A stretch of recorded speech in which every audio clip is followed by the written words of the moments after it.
Las Vegas, late summer 1967.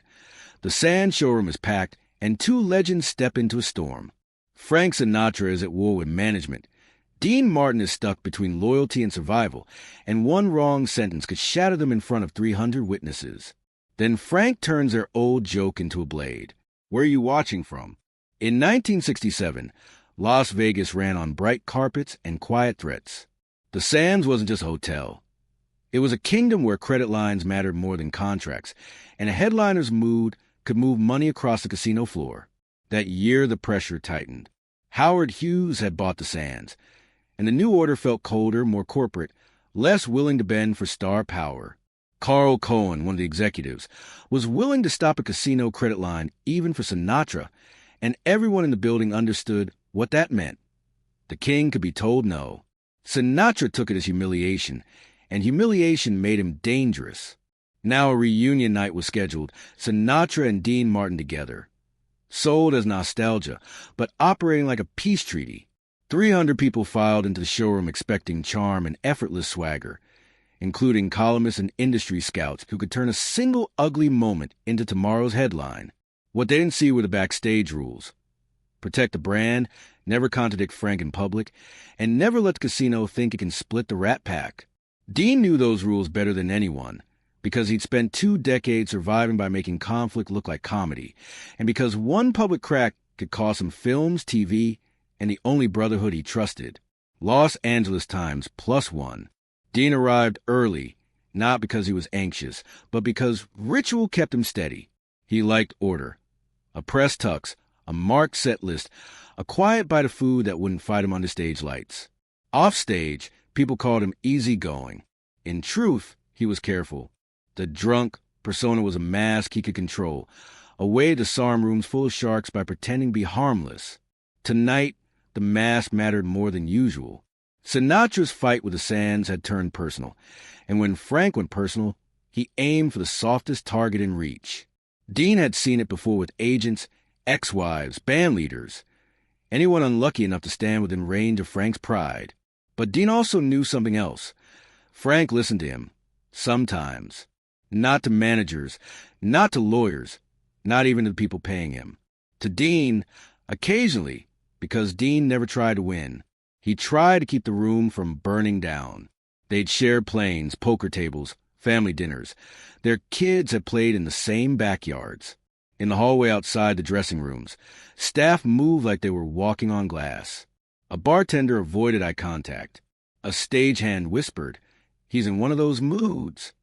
Dean nodded once, as if acknowledging weather, and went inside to get ready for a storm. The Sands had its own language for trouble. It never said fight.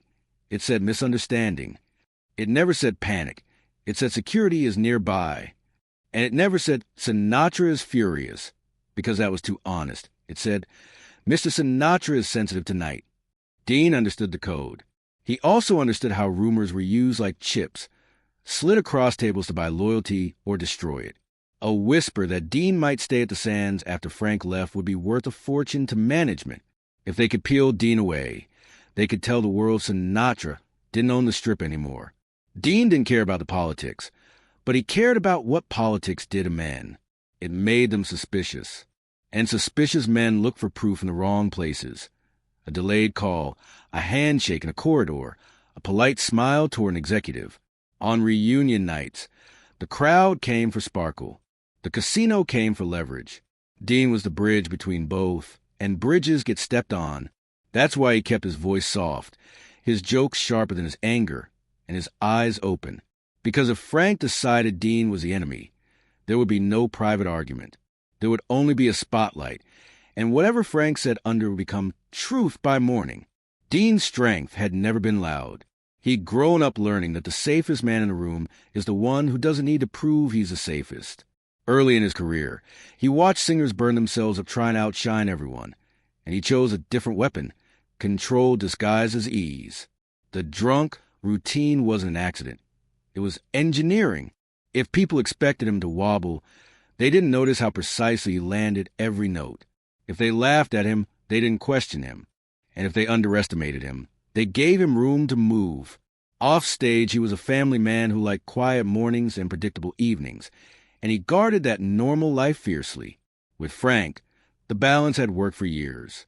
Frank liked being the sharp edge, Dean the cushion. Dean let it happen because friendship mattered more than billing, and because Frank, underneath the pride, was loyal in a way the business rarely was.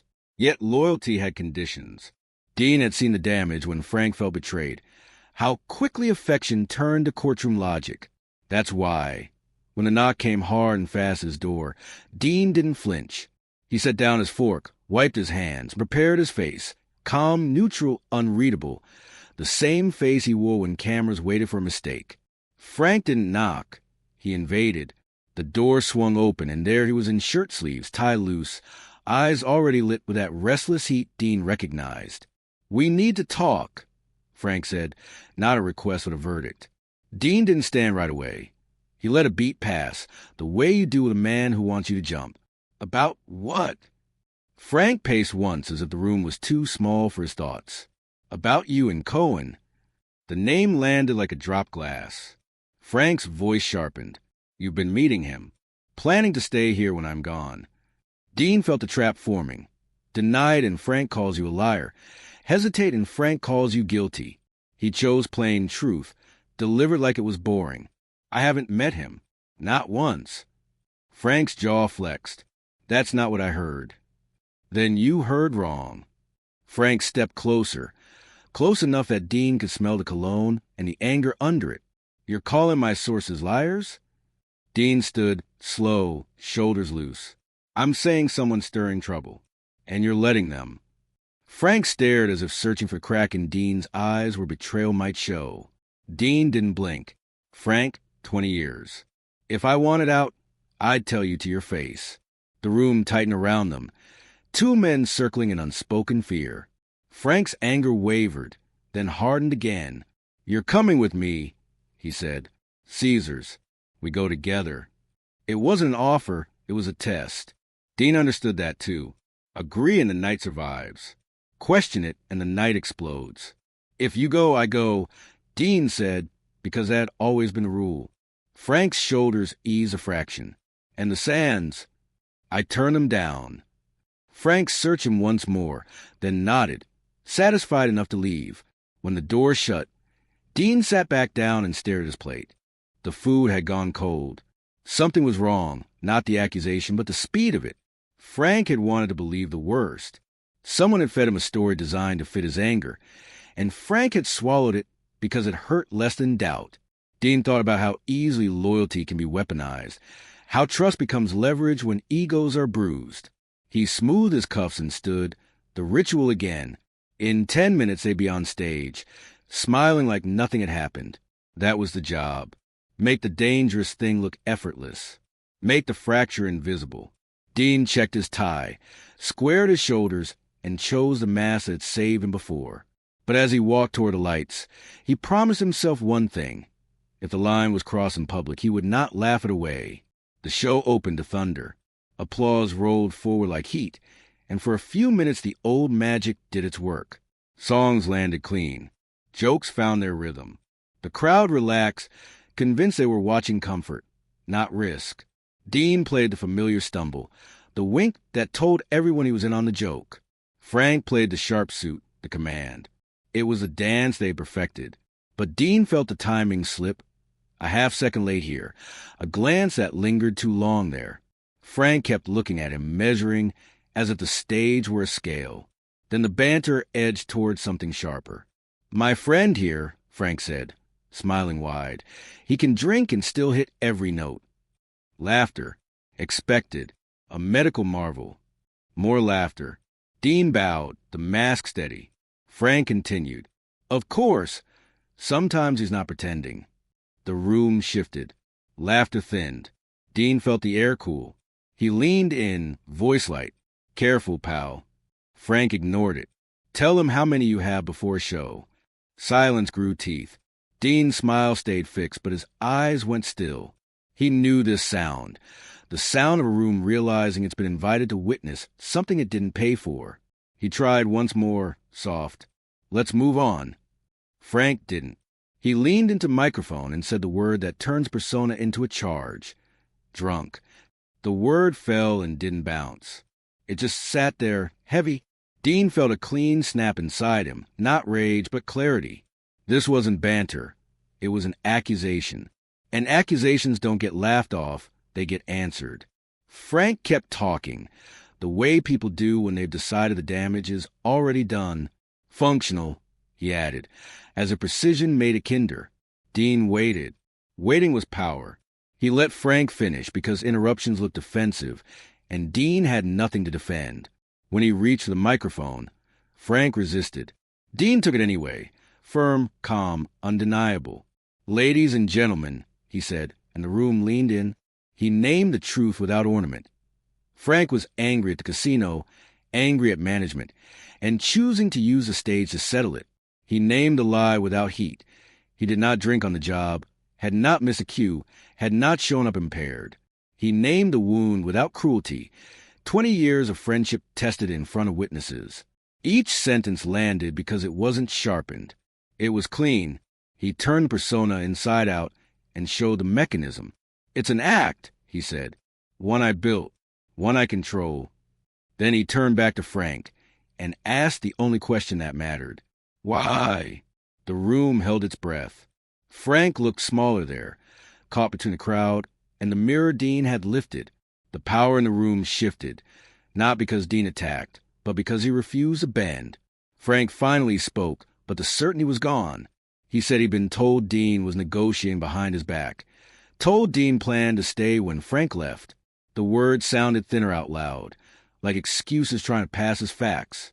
Dean didn't raise his voice. He didn't accuse.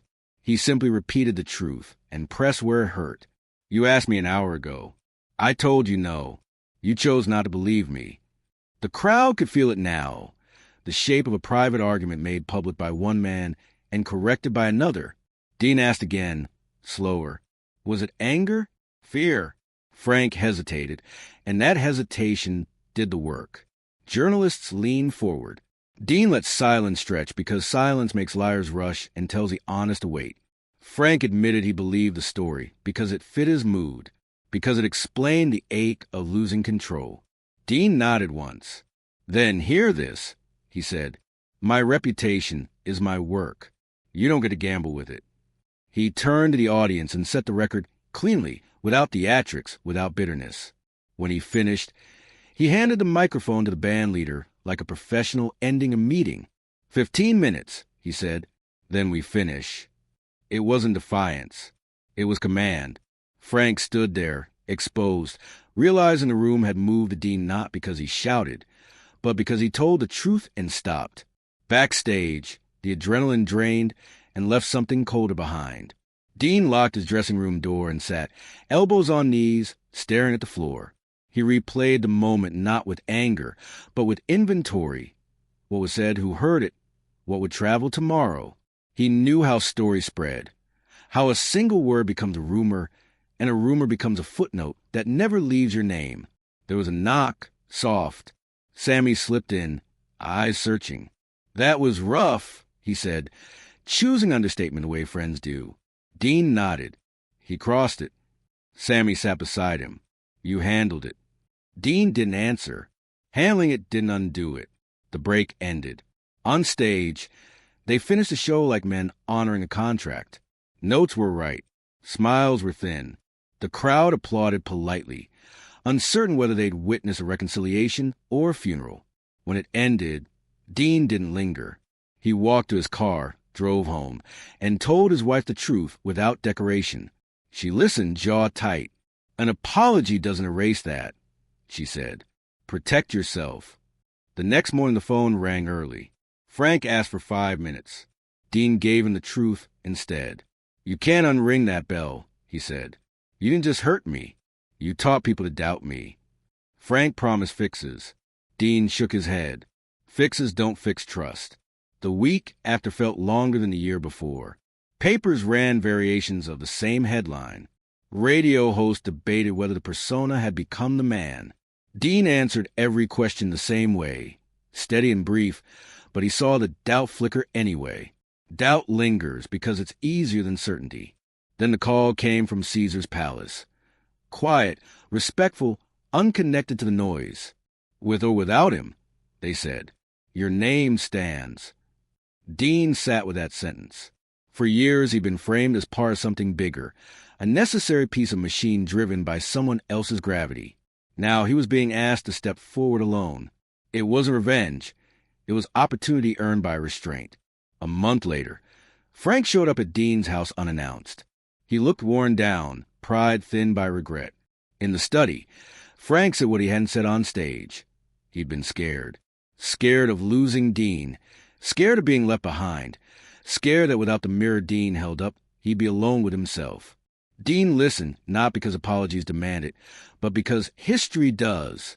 I don't know if I can forgive you yet, Dean said, but I can set terms. Separate contracts. Separate spotlights. Shared stages only by choice. Frank nodded. Fear does that when it's finally named. They signed separately. It was a small line on a page that changed the shape of their friendship. On stage together again, they were lighter, oddly freer. Off stage, there were boundaries where there had been assumptions.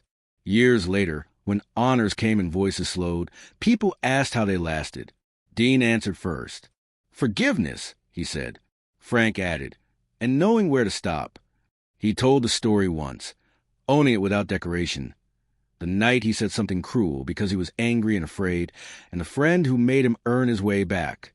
When Frank died, people said something essential had gone with Dean years earlier. At the funeral, their voices played together. Easy as ever, the way memory smooths edges.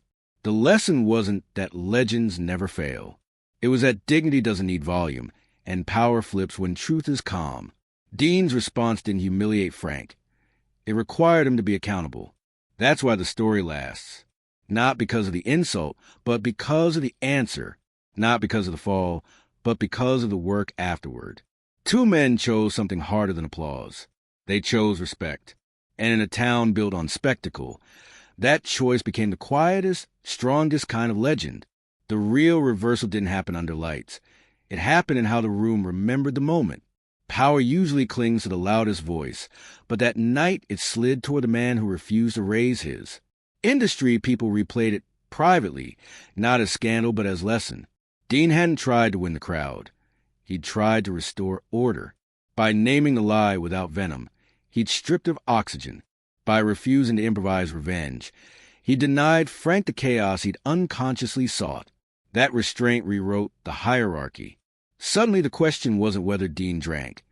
It was why Frank needed the story to be true. Agents noticed. Directors noticed.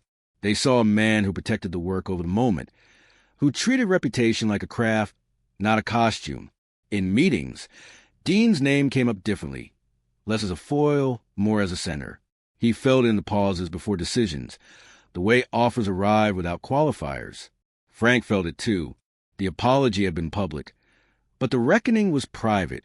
He understood, perhaps for the first time, that the stage magnified character as much as talent. Dean hadn't pushed him down. Frank had stumbled into the truth and found no one cushioning the fall. The flip wasn't cruel. It was instructive, and because it was instructive, it endured. When they shared a stage again, the air was different. Not brittle, honest. Frank sang with less armor. Dean joked with fewer disguises. The audience sensed it without understanding why. Backstage, conversations were shorter, clearer. If something bothered Frank, he said it before it fermented. If something crossed Dean, he said it before it calcified. The genius of the response wasn't the speech. It was a boundary that followed. Dean had taught Frank a new rule. Affection without accountability corrodes, and accountability without cruelty can say what affection alone cannot. Others took notes. Younger performers asked Dean how to survive a volatile partner. He told them the unglamorous truth. Document your work. Know your worth. Don't trade silence for comfort. Meanwhile, the casino world adjusted. Management learned that leverage fails when the talent refuses to be divided. Cohen's gambit lost its shine. Rumor as currency depreciates fast when exposed. The confrontation had flipped incentives.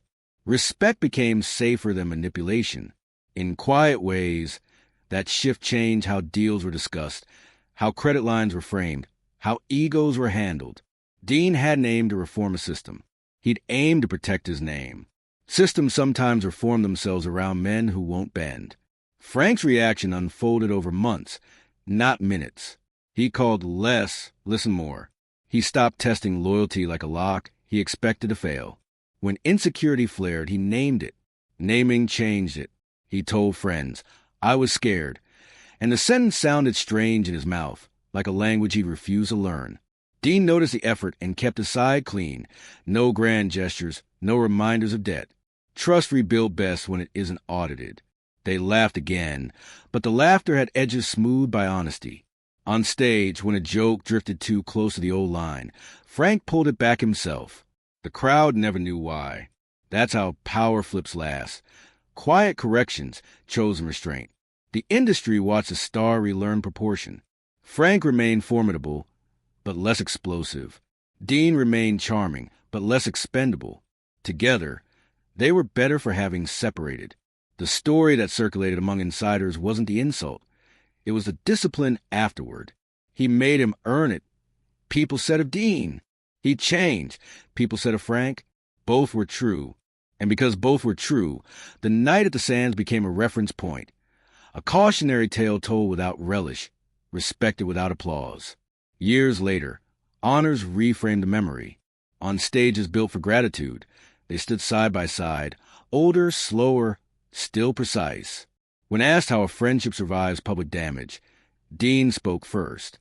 "Forgiveness," he said, but he didn't smile. Frank added, "Boundaries," and this time he did. The crowd laughed, but the word carried weight. Boundaries were the hinge that had kept the door from tearing off its frame. In private, Frank admitted the hardest part wasn't apologizing. It was accepting that love didn't grant immunity. Dean admitted the hardest part wasn't confrontation. It was living with uncertainty afterward. Neither pretended the wound vanished. It healed because it was cleaned. The legend settled into its proper shape. Not a victory speech, not a downfall, but a correction made visible. When Frank died, people spoke of something essential lost years earlier. When Dean's voice played at the service, it sounded like steadiness. The story endured because it offered usable truth. Dignity doesn't escalate. It stabilizes. Power flips not when you shout louder, but when you refuse to lie about yourself, about your work, about what you'll accept. That refusal, practiced once under lights, and then every day after, is how legends last. The crowd's reaction mattered less than the silence that followed. No cheers rushed in to rescue the moment. No boos tried to rewrite it. People sat with what they'd seen, weighing character instead of charisma. That pause did more damage to Frank's authority than any insult could have. Authority survives noise. It struggles with reflection. In dressing rooms and hallways, the verdict spread quietly. Dean hadn't embarrassed Frank. Frank had embarrassed himself. Security staff noticed a shift. Executives noticed it too. Conversations softened around Dean, sharpened around Frank. The night ended without confrontation, which told everyone everything. When a man expects power, he fills space. When power leaves him, the space stays empty. Frank felt in the days after, in the way calls went unanswered for hours, not minutes, in the way people explained things instead of agreeing automatically. Dean felt the opposite. Doors opened with less ceremony. Meetings started on time. No one asked him to clarify the joke anymore.